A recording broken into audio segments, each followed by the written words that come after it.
Listener, beware, you're in for a podcast.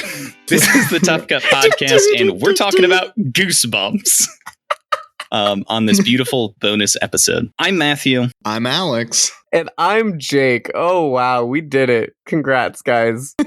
Made it to a baker's dozen, but we're not alone today. We have a guest, Ash.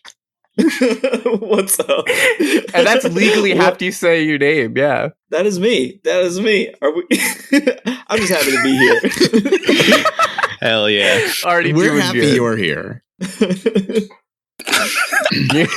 All right. You didn't introduce him for like Ash would like get out of the house or like, you know. He does a podcast. It's about horror movies. So super related to Goosebumps. Oh yeah. Well, I mean, hey, we're excited to have someone else here in our Baker's Dozen. But before we get into it, spoiler warning, we're going to be spoiling all of these episodes from at this point, what, like 25 years ago? I don't know.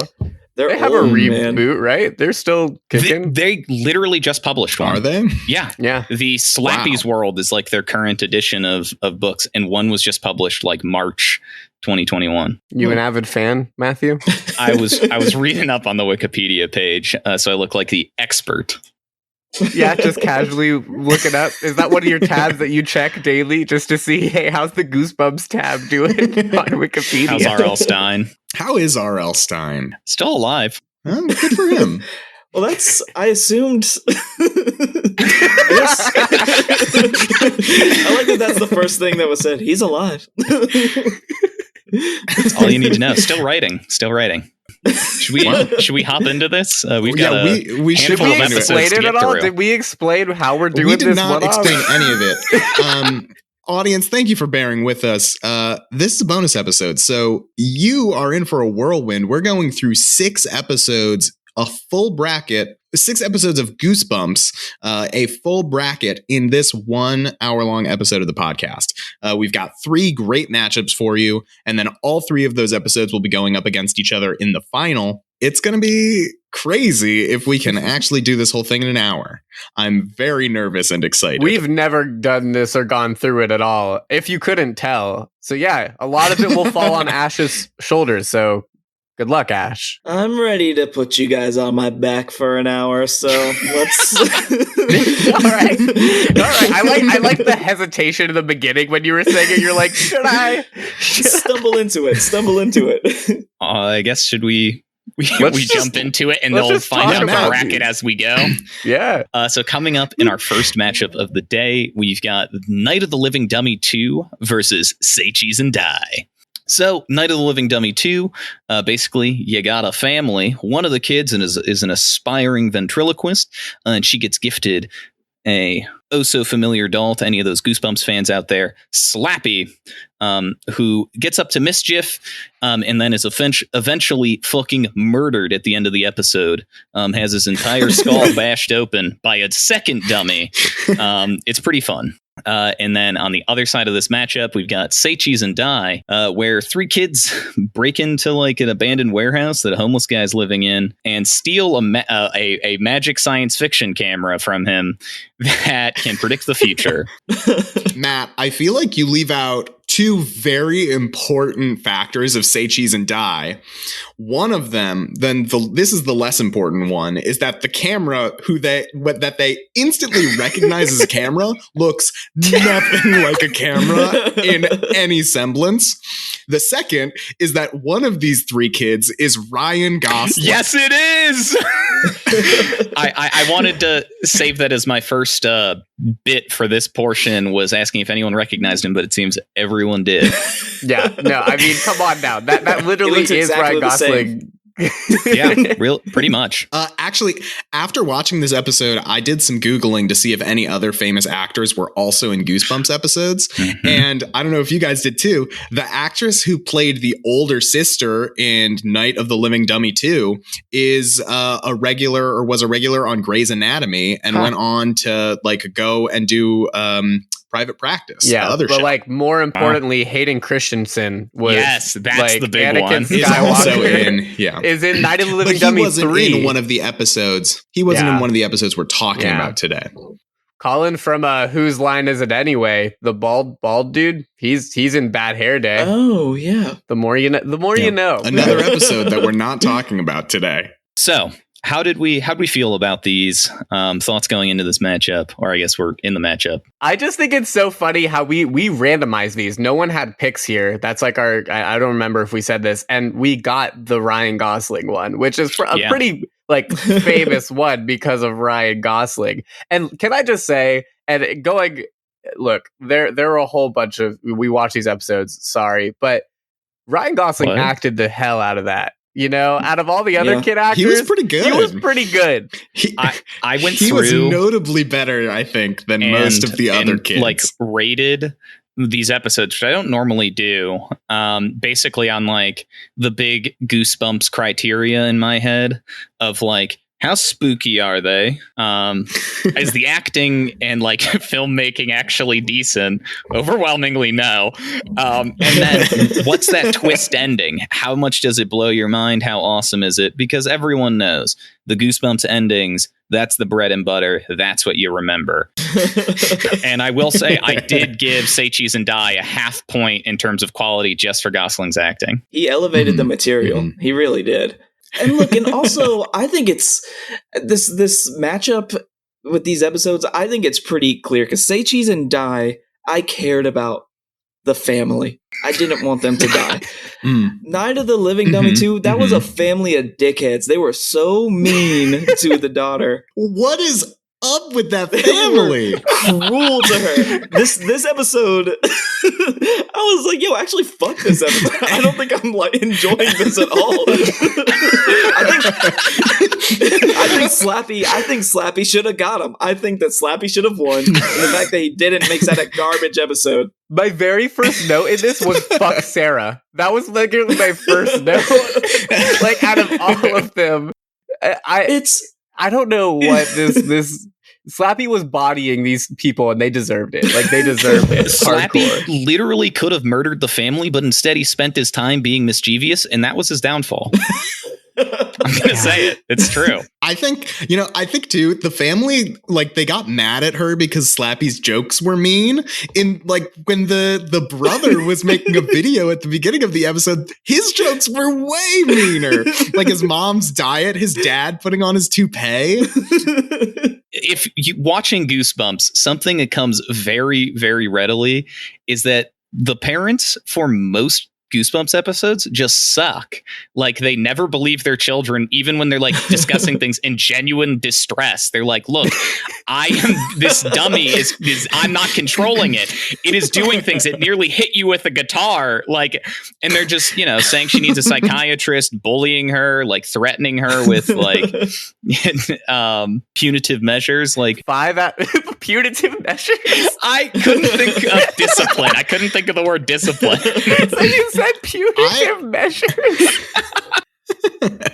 I do have another big issue with Night of the Living Dummy 2. Slappy is like a ventriloquist dummy, right? He's, maybe 2 feet tall at the most. How's he opening all these doors? How's he reaching the door handles? Like the same way any kind of short king does. You got to jump.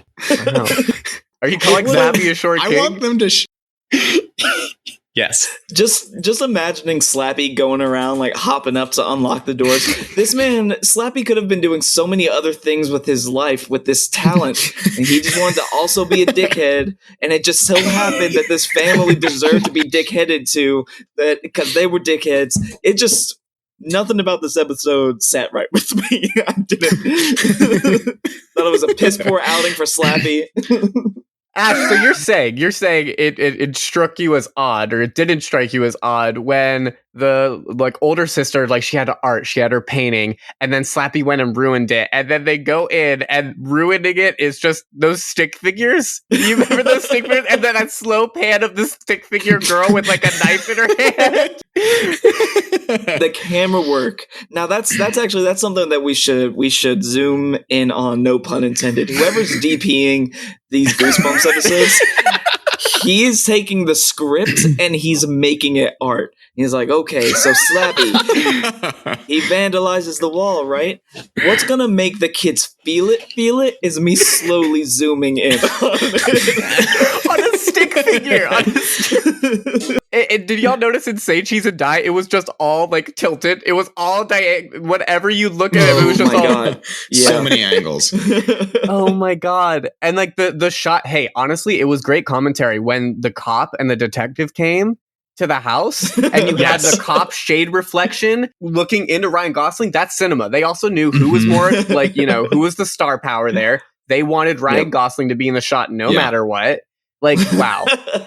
Wow. I think the biggest credit to that is there's technically a sequel to both of these. Yes. They're not 2-part episodes, though. And in Say Cheese and Die again, they couldn't get Ryan Gosling back.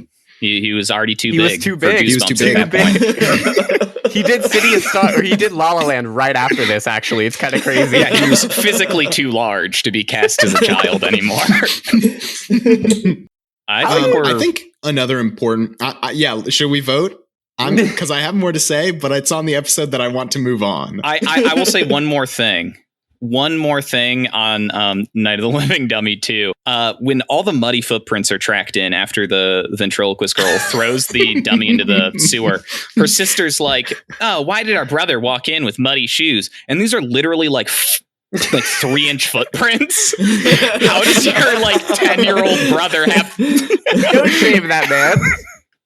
Sorry. Not everyone can be Ryan Gosling, you asshole. Like, come on. Well, okay, but it was the older sister, right? So she's the artist. So she knows what size. If you're an artist, you should know what size shoe everyone is. Your family wears. That is the number one thing about artists. All right, ready to vote on this one? Oh God. I don't know. I'm in. I'm ready. Yeah, Let's do it. We have to. This is the speed round. We have to. We don't have the luxury of dilly-dallying like we normally do. Anyone go first? Anybody? I guess I can go first. Oh, Alex, go ahead. I voted for Say Cheese and Die. Whoa! That's crazy. That's big. I am also voting for Say Cheese and Die. Holy shit, that's 2. Ash, take it away. I gotta say, I didn't have to think about it at all. I was disgusted that I even had to choose between them. It was Say Cheese and Die by a landslide. Family got what they deserved. Yes. It's a unanimous vote for Say Cheese and Die. And honestly, justice for when Slappy, she was walking along the sidewalk, said hi to her friend, she left, and she's like, here's what I'm going to do to you. Shoves him down a drain right away. Just a random ass drain. That's what we're doing to Night of the Living Dummy. Fuck you. Goodbye. Say Cheese and Die. Moving on. All right. We got to speed into matchup number 2. So I'll just get right into it. The first episode in this matchup is Revenge of the Lawn Gnomes. What a wild episode. A boy and his sister are playing catch in the yard. The ball lands in the neighbor's yard, who is a militant ex-military neighbor who is very, very gung-ho about his lawn and his flowers and winning the lawn competition. And suddenly their dad comes home, gets some very scary looking lawn gnomes, puts them in the backyard, and he's going to win because of he wants to win the lawn competition because of his whimsical take with big mushrooms and deer statues and things. This is a long synopsis of Revenge of the Lawn. This is way longer than it should be. You really wanted to get into the nuances. When you started talking about the mushrooms, I'm like, why so nuanced. I started talking about it and I forgot there's a second episode I also have to introduce. So I'll just get into it. The lawn gnomes destroy the neighbor's yard and people get upset. The other episode we're talking about is the Barking Ghost. And this is Cooper and his family move into a forest, I guess. And there are some pirates that got turned into dog ghosts. And they're scary. And then Cooper gets turned into a dog ghost. But then gets turned back into a kid. Turn back. But his brother is a chipmunk now. I'm kind of really glad these two got put together. One, I barely remember the barking ghost. As soon as they started doing pirates, I was like, "What the fuck? Why?" I wondered why. What a wild episode! Why? But I think these two have some of the best "what the fuck" endings for Goosebumps in our bracket, and we need to talk about both endings immediately. This I was actually dreading these two being pitted against each other because it's like don't make me pick between my kids. Like, these are two things that I love very dearly. These episodes are everything you need Goosebumps to be. I mean, the batch shittery that occurs in these episodes, but both of them had their moments. Maybe I'll start with Lawn Gnomes. I remember seeing this episode as a kid and being very afraid, and I was like, "What was it that scared Terrified. me?" It was the way the gnome's eyes open. I shudder to think what lead paint they covered those actors in. Like, they were. They're probably all quite ill now, but it was effective because I didn't realize that there were people in the gnomes, and then the eyes opened, and I was like, well, that's actually very unsettling. I don't care for it. Yeah, I didn't like it at all. I also don't like John Malkovich. That isn't him, but it's him, right? The army dude. He was basically John Malkovich. He had a map of the Pentagon. Why did he have that? Yeah, no, that was the layout of his backyard. His lawn. Mm-hmm. Yeah. It was the Pentagon. He said, "Nice straight lines. Reminds me of the time." Never mind. What were you saying, John Malkovich? What were you saying? I mean, this man clearly was suffering from an extreme PTSD, and the fact that he's even a foil in this episode. I love this type of character. I feel like there were a lot of these in the 90s where it's just like clearly troubled veteran moves in next to wacky kids. Did you guys notice how some of the gnomes in the backyard, like, or when they were like chasing them, they had like the two main gnomes. Some of the gnomes weren't short; they were just like people hunched over. Yeah, like yeah. They ran out of people to paint in highly leaded paint. Yeah, that's when Ryan Gosling grew up a little bit, and it was too much for him. Uncredited role, actually. Unfortunately, he did it out of his own right. Yeah, dude, this is okay. But Lawn Gnomes is one of the ones where the dad was awesome, right? The dad was really a good dad, right? He was so good. It was like I was really into it. Very true. I was really into this dad. I'm not saying like. He had kind blue eyes. They also showed his wife only at the end. I thought it was a single dad until the end. They showed the wife in bed in the scene where he tried to like get his dad out of bed. They showed she was like rolled over. They literally just tried to show her as little as possible. I don't know why they even had an actress. Because like the focus of the story is truly a father-son tale. Father-son and then surrogate father next door. And then it gets thrown into chaos via the land gnomes. Surrogate father? Do you think he's a surrogate father? Yeah, he's definitely he's the disciplinarian surrogate father figure. I think it's the dad being such a good dad definitely gave this one a lot of points. It was a very nuanced performance from this actor. I felt him caring for his kids. I don't know if you guys have seen Minari, but yeah, this gave me big Minari vibes. I think Stephen Yeun owes a lot of his performance to this guy in this Goosebumps episode. But I will say though, Barking Ghost has one of my favorite endings in any Goosebumps because it is arguably the darkest. It is, the implications are horrifying because the kids are the only people who know what's going on with this change tree, right? And they're the only ones that can know, oh, my brother must have gotten changed with a squirrel or something, but they didn't see it happen. So they don't know what animal they need to switch him back with. So the implication of the end of this episode is just that The sun is just a vessel. They just didn't give a shit. They didn't give a shit. And also, there are so many more like chipmunk squirrels out there. You're not gonna find. You're not gonna switch. What's more than that, you're making a gamble if you send the brother in and you do find the right chipmunk, because then there's the two pirate guys. You don't know who you're getting out in the swap. You know, like it's rolling the dice. Another big problem that I have with Barking Ghost is that when they go through and change, why does the level of cleanliness, pirates, you why idiot. is that attached to the soul that's in the body? When the kids come out and are the pirates, they're like filthy. They have rotten teeth. Did you guys notice the teeth? And then when they get ghost powers too? Because those dogs jump through the motherfucking wall and then never got explained again. Happened one time. I think the implication there is that the people bodies are still people bodies, but the dogs are ghost dogs, which implies that I guess the dogs stole the pirates' bodies. Or were two dogs just murdered? Wait, this is important. The dogs stole the pirate bodies. The pirates were being chased down to be hung. And that is just straight up stated in the episode. The dogs have no concept of like penal enforcement. Were they caught and hung then? Probably. I think another question is, oh my God. So when were those magical dogs before they went in the changing tree or only after? Because did they that's the question. Did they gain eternal life because they swapped bodies with the pirates because of the changing tree, or were they already eternal dogs? Like, yeah, is the brother an eternal chipmunk now? Or is the brother's definitely going to get like euthanized? I don't know, man. Brother's definitely getting euthanized. Like, I'm sorry. Like, I don't know, dude. Like, just truth.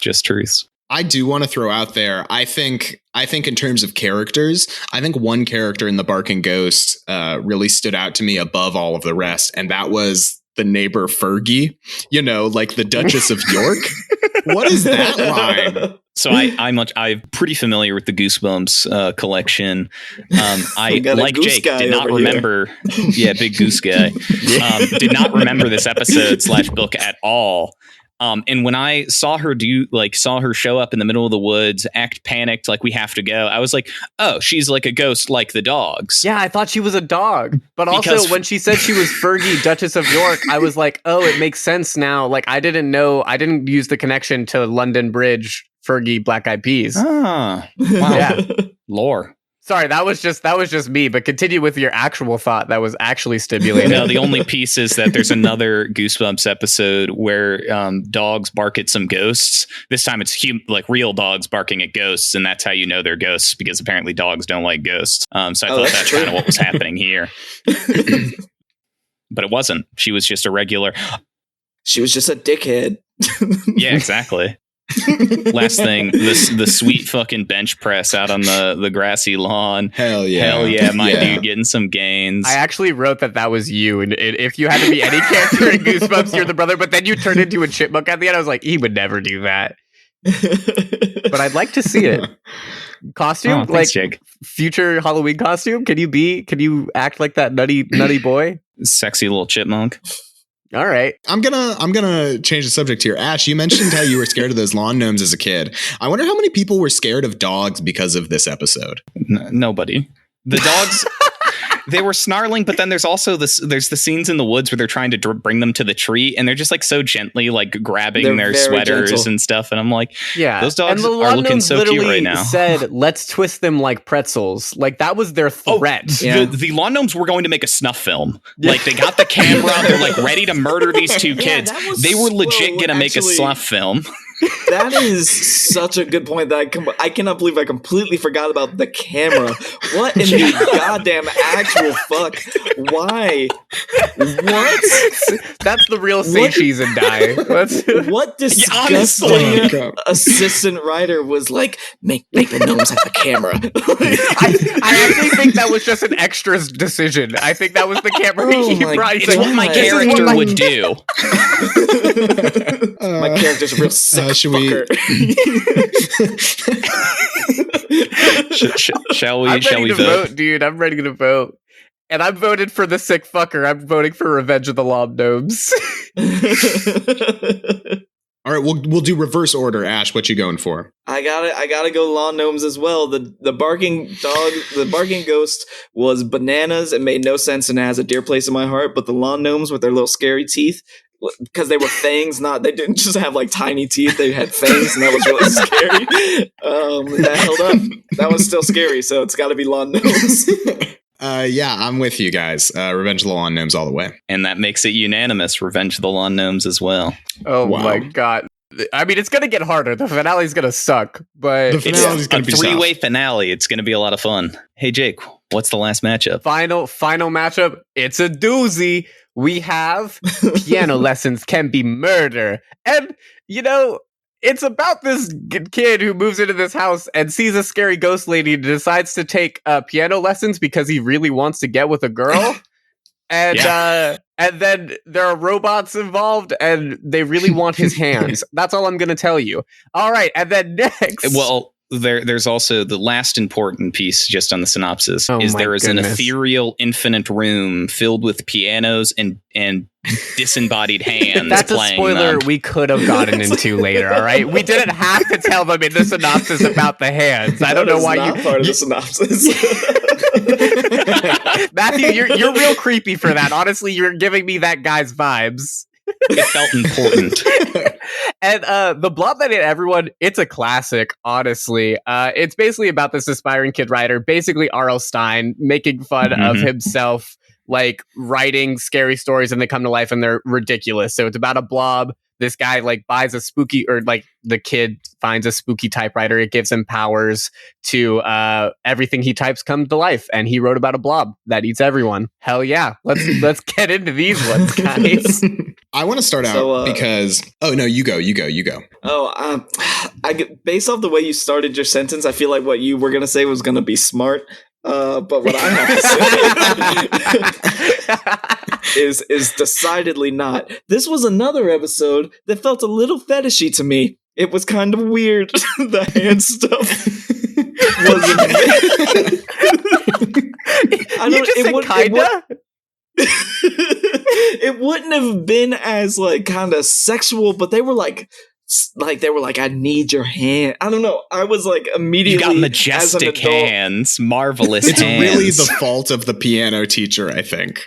He really went all in on the hand stuff. And I will say though that this kid also was acting. This kid acting. Yeah.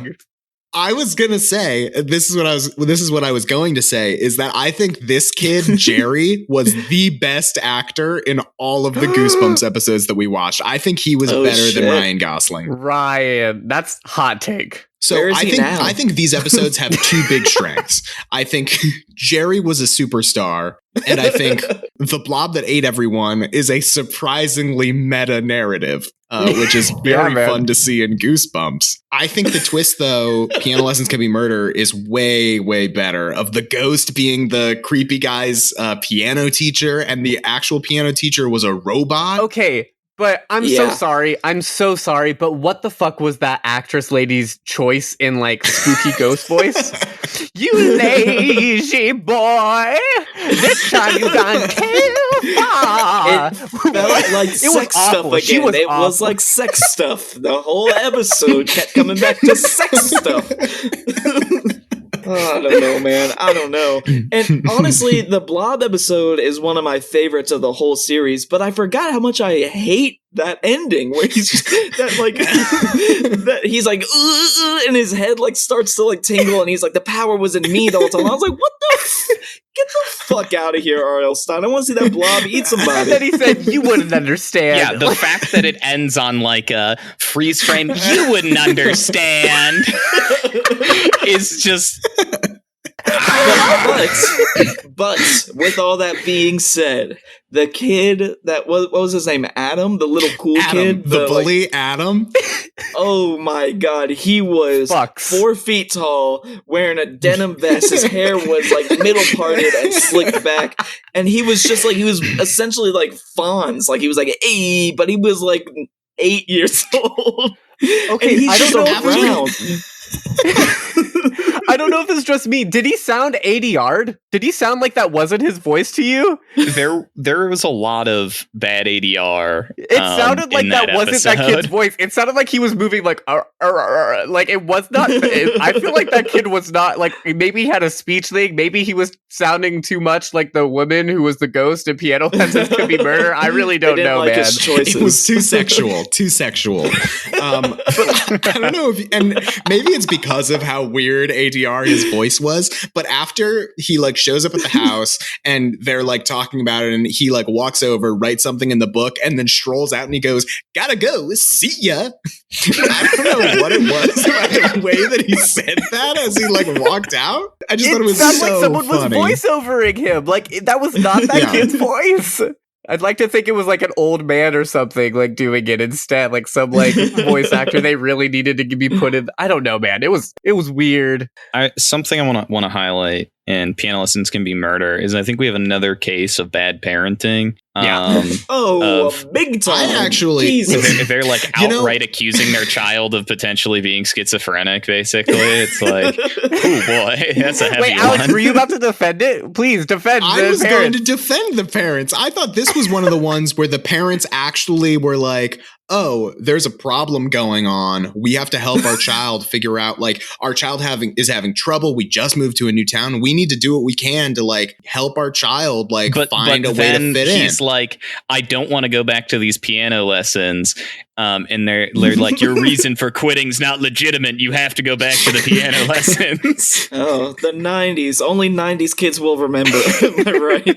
Only 90s kids. I also like how the piano lessons are being staged out of what was literally like an abandoned warehouse. And the mom was just like, oh, this looks more like a prison than a piano school. All right, go inside then.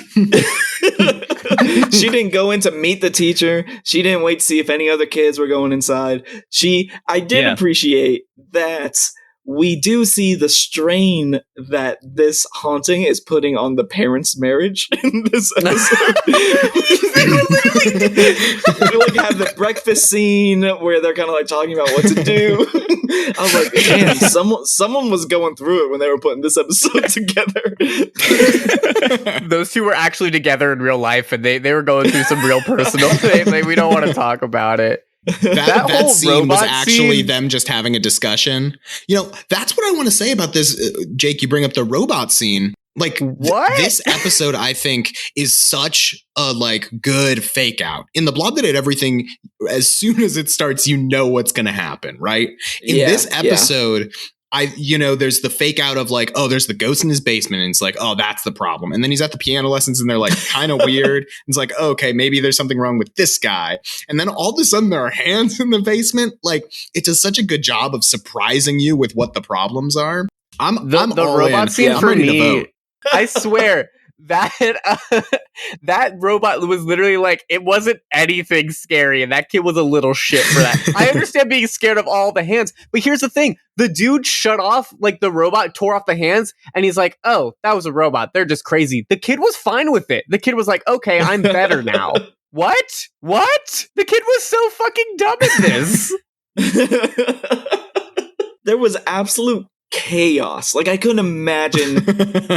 I can't imagine acting the scenes at the end of Piano Lessons Can Be Murdered.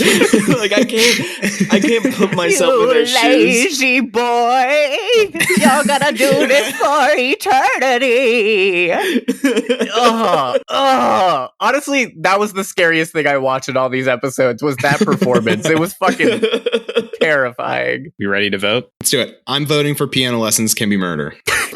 I think it's an artistic masterpiece. Ash, if you're confident, you go for it. Gotta be Piano Lessons Can Be Murdered, just because. Yes. Just because. I love both of these episodes. I know I keep saying that because I did enjoy all except for Night of the Living Dummy 2. That shit was dumb. But this Piano Lessons Can Be Murder. If I was a little drunk, or like a little high, this would still be scary to me. And yes, maybe I am explaining what state I was in when I watched these episodes. Sure.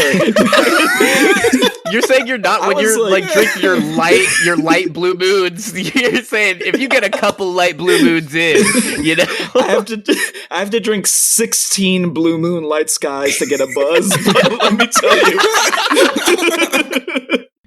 me tell you, it's worth it. Jake, I feel like you are very surprised by us voting, so I just assume you're voting for the blob that ate everything. No, I'm surprised because I'm also voting for Piano Lessons Can Be Murder, but it was for the chaos of it all. And the reason was the ending of the blob that everyone was fucking ass, dude. Ass. But Matthew, are you going to make it all unanimous? I am, in fact, voting for Piano Lessons Can Be Murder. Hell yeah. Hell yeah. We got a 3-way final. That is Say Cheese and Die, Revenge of the Lawn Gnomes, and Piano Lessons Can Be Murder going head to head. One will come out the other side. I don't even know where to begin on this. I know where to begin. I think that Piano Lessons Can Be Murder is actually quality cinematography. It has musical motifs through the pianos. It has beautiful slanted shots with like interesting lighting choices. Just because you have a lot of slanted shots doesn't mean it's beautiful. The kid is a good actor and an interesting character who's creative, has stuff going on. He has a motive for the stuff that he does besides just being scared. I think it is easily the most complicated episode of all of the ones here. Wow. My God, he means that. I do. I truly mean that. My God, he means that. You know, but there's a lot of nuance in the what, like, Revenge of the Lawn Gnomes tackles PTSD, guys. I mean, you know, and I think, honestly, Revenge of the Lawn Gnomes is the scariest one left on here, objectively. Those gnomes were terrifying. The snuff film shit, terrifying. And the fact that they do, in fact, kill a man. They do kill Matthew, him. thank you for saying that, because I was actually going to ask. So, if we didn't explicitly say it, the gnomes do turn the military man into a gnome at the end of that episode. Do y'all think that hurts? Like, well,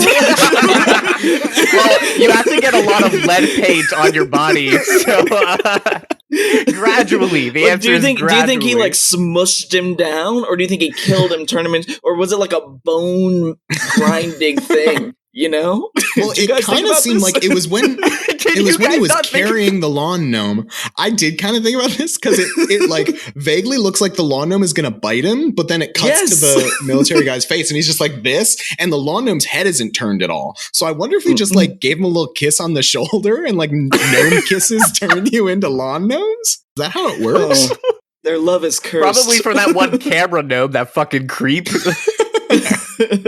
I just want to say, though, I do want to point out that Revenge of the Lawn Gnomes kind of has the same plot of Night of the Living Dummy 2, down to like the black paint, red paint on the fingers, like pointing out, you know, with the gnomes. It's kind of similar, you know, and that. But it's Revenge of the Lawn Gnomes. Is it doing it well? Night of the Living Dummy 2, is it doing it poorly? You know? And I think that's a good point. Valuable.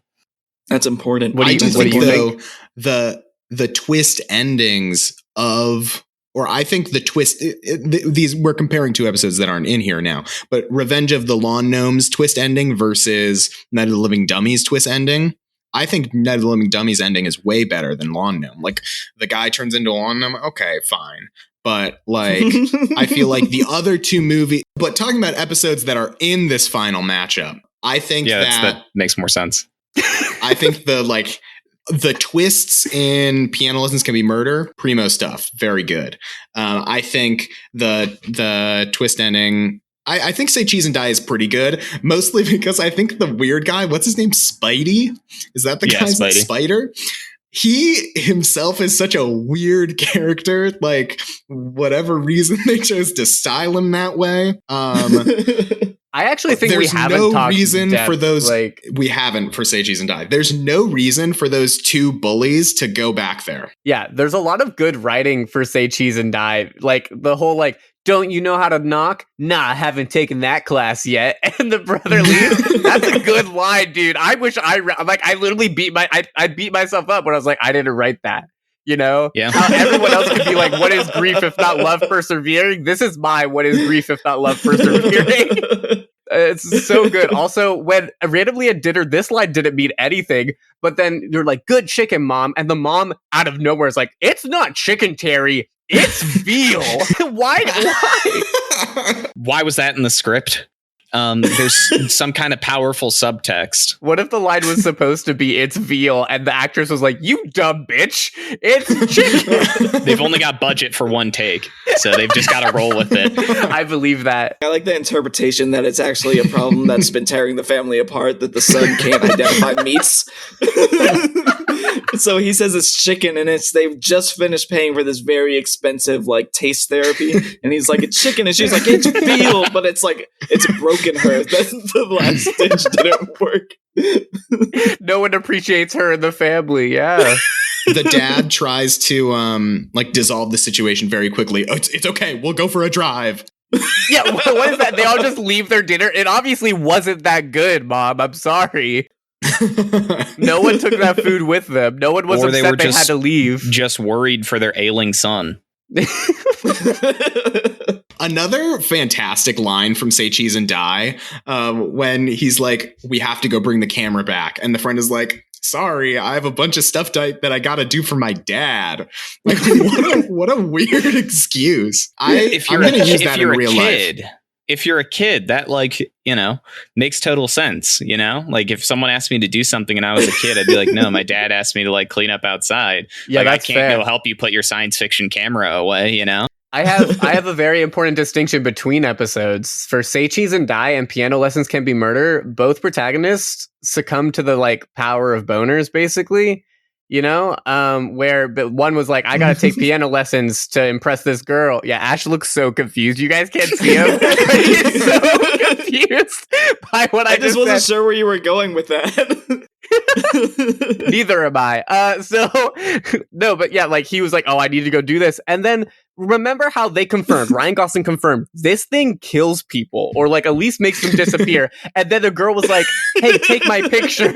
And he's like, no, I'm not sure. He's like, you idiot, take my picture. How's this? And she leaned on the tree. He's like, okay, I'll do it. What? It's like, gotta capture that one.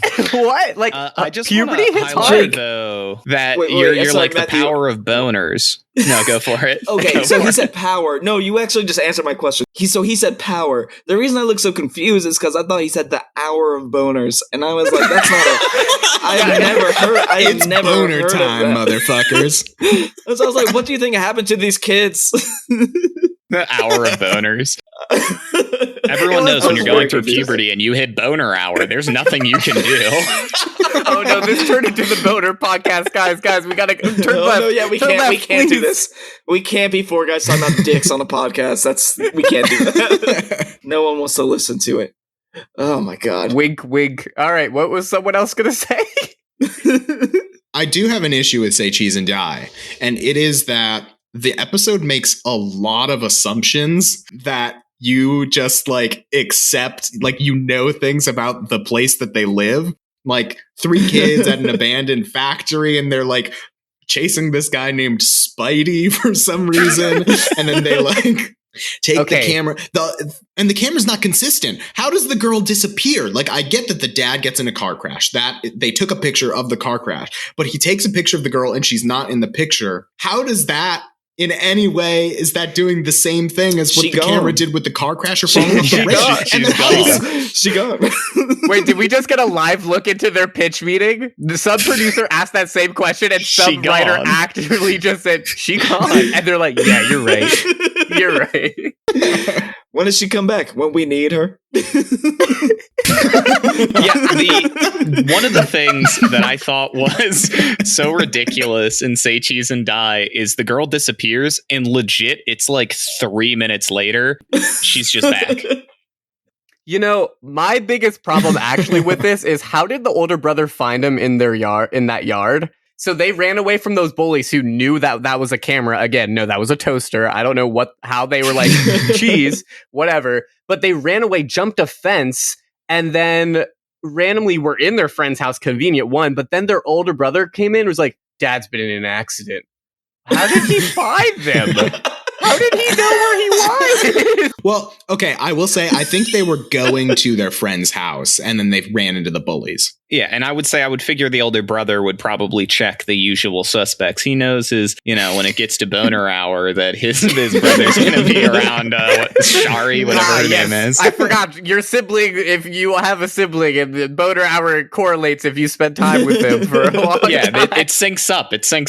Thank you. That was the word I was looking for, and I went the whole correlates in the to Goosey Gulp. Yeah, I messed that up completely.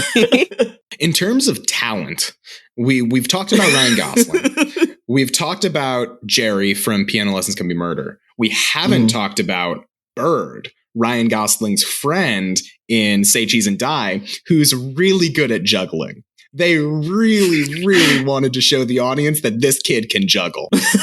He does it so many times for no reason. They break into into Spidey's place. He's juggling. They're playing in the backyard. He's juggling. They're walking down the street. He's juggling again. I don't know why he juggles so much. Honestly, Alex, I feel like most of us here have done an audition. And a lot of times they'll be like, "Do you have any special skills?" This is like the one time this kid was like, "I actually can juggle," and they were like, "Get your ass on set right fucking now, then! Like, are you out of your mind? Of course you got the part, and you're gonna juggle every time you're on screen." As they're flipping through the script and they realize they've written a juggling kid as their character, and they're like, "Out of 75 kids we've auditioned today, not one of them can juggle. What are we gonna do?" Remember how Revenge of the Lawn Gnomes is also a part? This is a 3-way finale and it's fucking up my brain. I think I'm ready, honestly. I think, the one last thing I'll say about Say Cheese and Die is that it's also like when they recreate like the cover photo of the book and all that, like I love them for that. Like it really was one of my favorite like books like of the Goosebumps series growing up. And it has a little Ryan Gosling. family. It's a top tier and it's a fun story, even though it's, I don't know what they did designing that camera, but like it's fun. But the others are just wild. And I don't know what that means for me. I agree.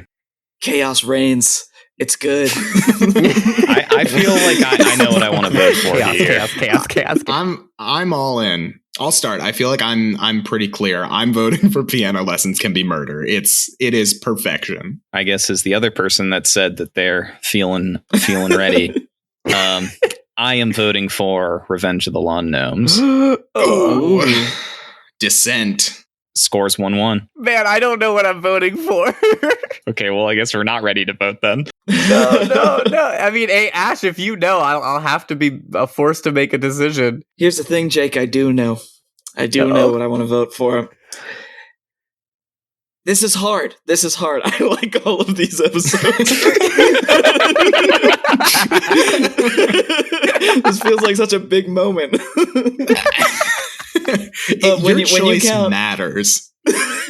When we're talking talent, we're talking strength of narrative, we're talking development, we're talking every character had something to do, every character mattered, and then we're talking throw everything we learned out the window at the end for the most banana boat fuckery, crazy ass nonsense you've ever seen in your life. It's gotta be Piano Lessons Can Be Murder.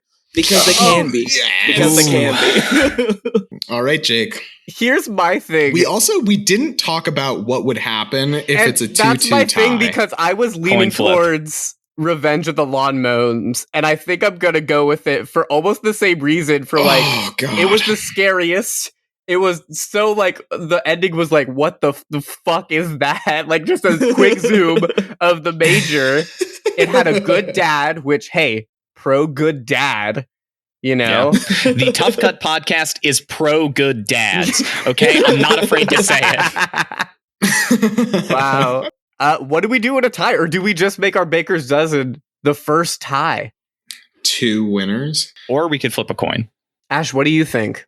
We Wait, I think we should flip a that's coin. foreshadowing. That's foreshadowing. Flip a coin. All right. I like. I've got a coin. Let the universe decide. Chaos is Let the definitely going to universe decide. pick piano lessons can be murder. I know. I knew it. Heads, piano. Tails, lawn gnomes. All right. This is a big moment. Tails. Revenge Get of the the Long fuck Gnomes out. takes Damn it. Bullshit. It's a Bullshit. worthy winner, but I I'll feel. screen share it if you want me to, but it's tails. Was it not a real coin? It was the Google. Oh, you mean you would? coin. Oh. Oh, so did you a cheated. rigged- You So cheated. the did a rig- algorithm you cheated. shows. You're a cheater. Oh my god. Does So anyone I have a want spare Google coin on choosing our them? Does winner. anyone have an actual coin on them? I have an actual coin right here. Were you ready for this, Alex? I have coins on my desk. You guys don't have coins on your desk? I'm not letting Google choose our winner. Heads, piano. Tails is lawn gnomes. It is tails. Wow. The universe spoke The universe in just more didn't ways want than that. one. Honestly, I'm glad that old woman did not get a prize because she is so fucking awful, man. Yes, that was my biggest thing. To not vote for piano lessons can be murder. You lazy boy. I can't do it, You can't dude. tell me that wouldn't scare the mess out of you if you heard that. A handless ghost with like green bumpy skin. Yeah, that would scare the hell out of me. But so would lawn gnomes chasing me to make a snuff film. I'm glad we could all agree on fuck Ryan Gosling. Gosling? You say Goosling. jostling? Yeah, I did. Ryan soft G. Goosebumpsling. Yeah, Ryan Goosebumps. Yeah, I like that. All right, with that, we have our first bonus episode That winner. felt like it went by fast. I don't know about It y'all. did. It was a ton of fun. It was a whirlwind. Thank you guys so much for listening. If you liked what you heard, you can follow us on Instagram, Twitter, Letterboxd, at Tough Cut Pod for funny posts and funny music reviews. Music reviews? Music We talk reviews. about movies, not music. I don't know why I said that. Oh my god. Ash, thank you so much for joining us. Anything you want to plug? Thank you guys for having me. This was a blast. Yeah, sure. So I have a podcast myself, like most of us folks do these days. It's called Get Out the House, and yeah, you can find it. It's Get Out the House. You can find it on iTunes, Spotify, Stitcher, Audible, wherever you get your podcasts. And basically, me, another black friend of mine, watch horror movies, and then we make our white friend and other white guests defend the actions of white people in horror movies. So It's a real fun. It's a fun ride, guys. It's good. very I've fun. listened to like pretty much every episode. I highly recommend it. What It's a fun fantastic time. concept. yeah, thank you. But yes, Sweet thank deal. you guys for having me. This a blast. Yeah, this is a great pod. For sure. And guys, Thanks so much. we have something big coming up. Our next bracket, and we already know what it is for you. And you might be wondering, why did you do a baker's dozen? Why'd you do that? What's wrong with you? It's because we like pastries. But more importantly, it's Thanks, because you're welcome. More importantly, it's because the Oscars are coming up. And we've thought a lot and thought long and hard. The Oscars don't do justice. They don't do justice like we do justice. And so for next bracket, we're bringing you our Oscar season. That's right. The day after the Oscars happens, our first episode's going to come up, and we're talking about which ones that we wanted to win Best Picture or be nominated, I guess. Either way, I'm excited. Should be a lot of fun. And Very fun. we'll reveal those on social media. Yeah, stay tuned on our social media for what those are going to be and what the matchup is going to be. Sweet deal. You lazy boy! Come here, Take cover!